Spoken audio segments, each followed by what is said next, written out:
महाराष्ट्रातील वैभवशाली, संपन्न, सांस्कृतिक, धार्मिक क्षेत्रात आघाडीचा जिल्हा म्हणजे जळगाव जिल्हा.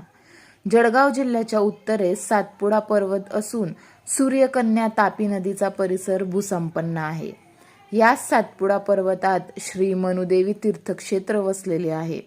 मनातील इच्छा पूर्ण करणारी मनुदेवी हे एक शक्तिपीठ आहे.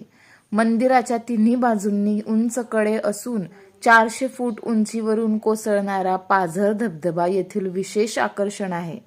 हे निसर्गरम्य तीर्थक्षेत्र खानदेशातील अनेक लोकांचे कुलदैवत आहे.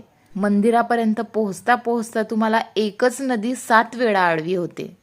या तीर्थक्षेत्राचा शोध इसवी सन 1251 मध्ये इंगळे घराण्याच्या पूर्वजांनी लावला होता. ईश्वसेन राजा या भागात राज्य करीत असताना हे मंदिर हेमाडपंथी बांधणीचं त्याने बांधल्याचं सांगितलं जातं.